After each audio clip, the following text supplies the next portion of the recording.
The benefits of this architecture operationally mean once it's in place, you can do all these changes, new implementations and new projects and M&A, and all the plumbing's already there. All the architecture is in place now. So this framework works for you to make things a lot faster, smoother, and simpler.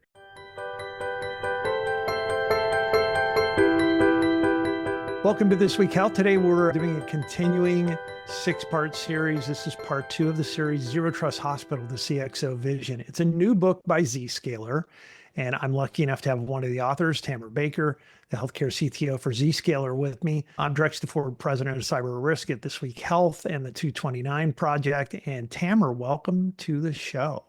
Thanks for having me. I always love hanging out with you guys. Yeah, thanks. We love it too. We've spent a lot of time together. We commiserate a lot over our Air Force days and all of that too. We covered in the book the reason for the book and how you got started, how it all came together. We're going to get into a little bit today about the benefit of zero trust. And let me start with zero trust. We think it's a lot about security.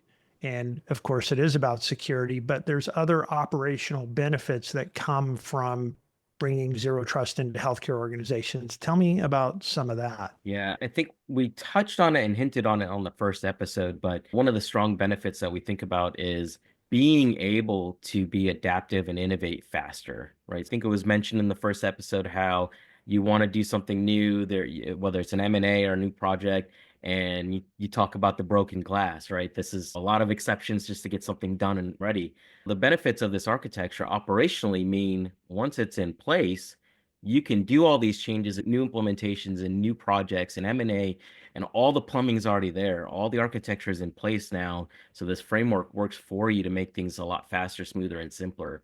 Operationally speaking, because you remove a lot of point products, you remove a lot of the appliances and heavy boxes that you have to constantly pay for and maintain. It takes a lot of human capital hours to manage all the 20 years of legacy systems that we're constantly trying to small increments make better.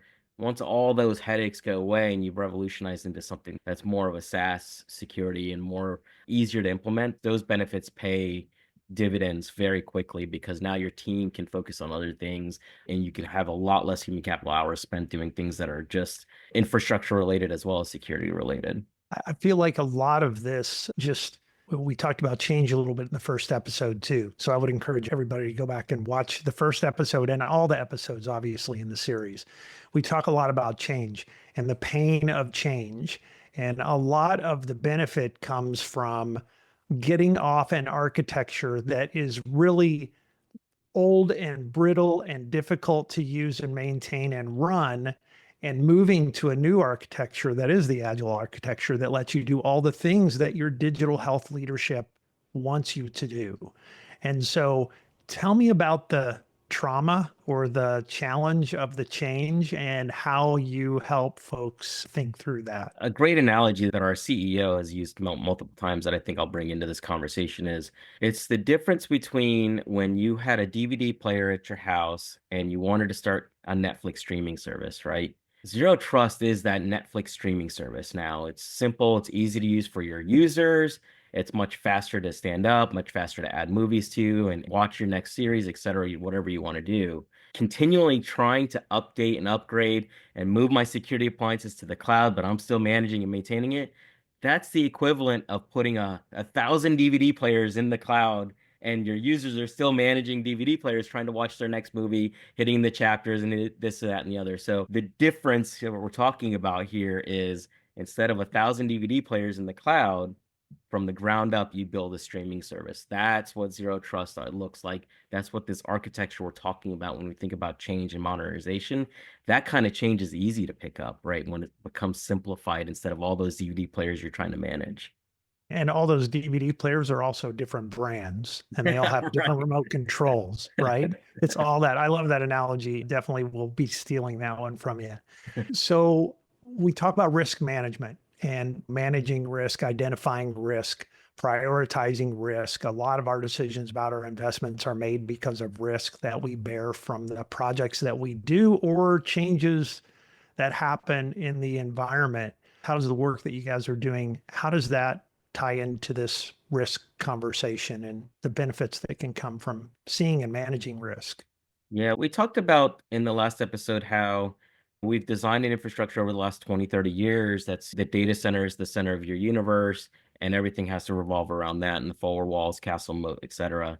Once we've exploded into users being everywhere, data being everywhere, applications being everywhere, cloud, remote, etc., all that did was expand your footprint, right? So your attack surface now is like exponentially greater.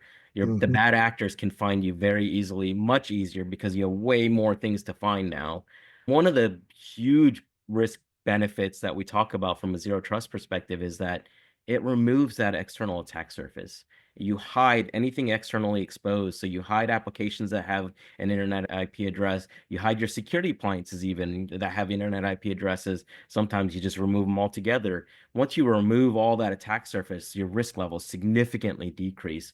The example I like to give here is, or one example anyways, would be you think of a CVE. It's a critical CVE has just come out on some application, whatever it may be.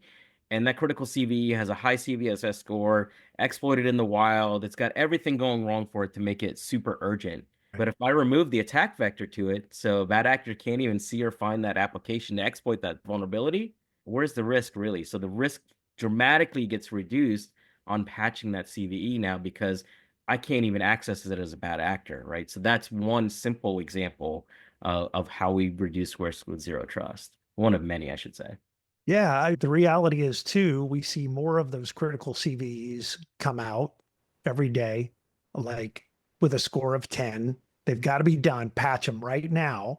But you can make a different decision about, no, that's not really important for us to patch because nobody actually can see it or nobody can get to it too. The operational cost reduction that comes from not having to go into that frantic mode over the weekend because Yeah. a new patch comes out, super valuable to a lot of customers. Especially within the last year, the number of CVEs and vulnerabilities that are exploiting security appliances, which we'll talk about later in a future episode. But it's so much effort to constantly stay on top of these patches. And operationally speaking, it gives your team a break.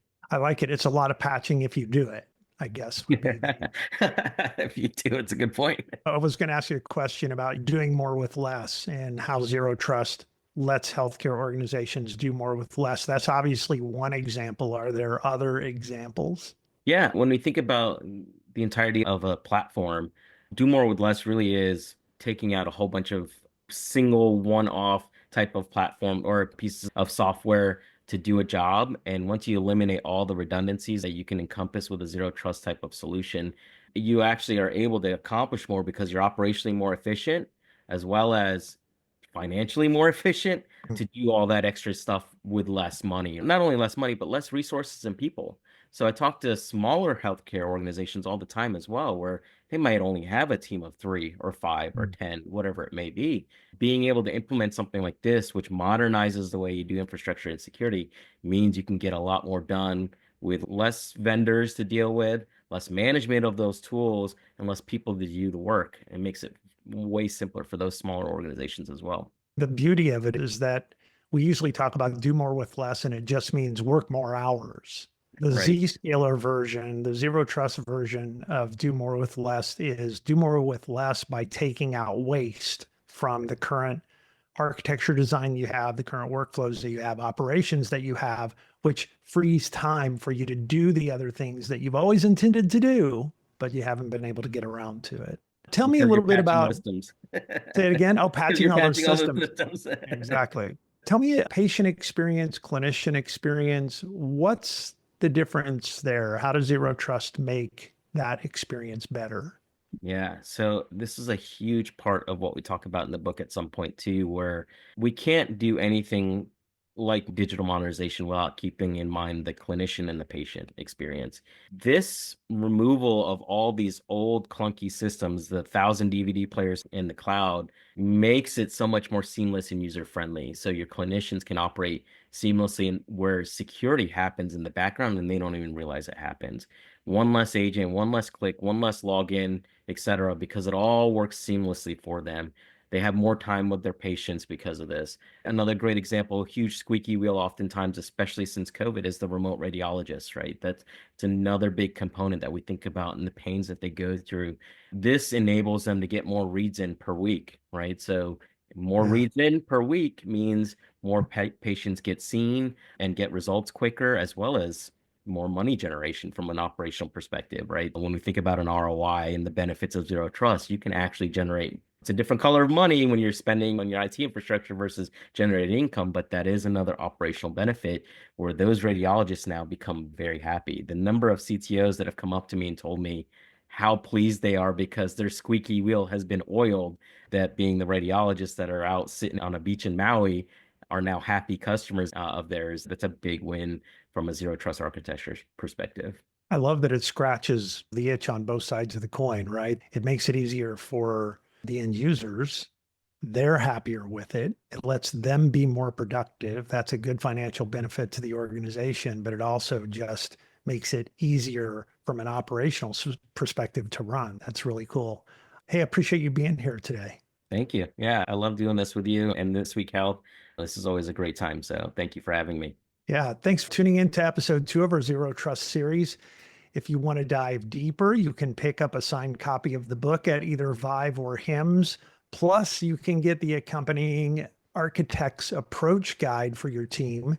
And if you can't wait, if you're like Tamer and you're impatient, you can register with the link that's provided in the video description, and you'll get the book automatically in your inbox during Vive. We have 4 more episodes in this series. Don't miss our special webinar with industry experts on March 27th, and you can register for that at thisweekhealth.com/zero trust. Thanks again, Tamer. Thanks, Trex.